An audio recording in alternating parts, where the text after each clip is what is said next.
mula sa bundok. Meron din mga puno, pinginang ng tubig dagat at naglalaki ng bato. Pagdating sa barangay Puktoy sa bayan ng Torrijos, sasalubong nasa mahigit 2 kilometrong puting buhangin at malinis at malinaw na tubig. Pagmamalaki ng mga lugar, may hahalikulan ito sa mga pinakasaya sa bansa, gaya ng Boracay at Puerto.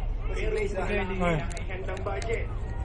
Sa 20 pesos na entrance fee at sa enrollment fee, pwede mo na enjoy ang wifi. 200 piso lamang. May mga kwarto namang pinapaupahan para sa mga nais mag-overnight. Sunset namin at saka yung sunrise. Maliban doon, so kasi pinakamura na si Mama Jonah. Sariwang isda at saka ang pinaka matahimik na bayan ng lugar sa Marinduque. Ang Tubong Torrijos.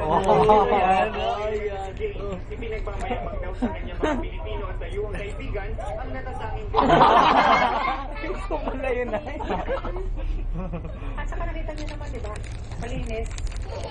At saka kasi hindi naman malalim. sa bukod sa pagsiswimming maaari Parang kayang sa kalmadong dagat. Deyo.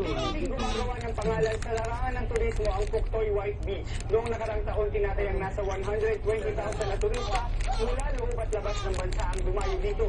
Pinakamarami noong mahal na araw. Tinitiyak naman ng pamunuan ng Puktoy White Beach na hindi masasakripisyo ang kagandahan at kalinisan ng lugar kasabay ng pagdami ng mga dumadayo. Dito pa lang sa beach, naka-segregate na yung basura. Patuloy namang pinag-aaralan ng lokal na pamahalaan. Hindi kita nakuha dun. Asyong maaaring idagdag sa White Beach para makainganyo pa ng mas maraming turista. Nasa inuman ay mga lasinggero to. Marinduque. Ayun yung todo model, oh. Oo.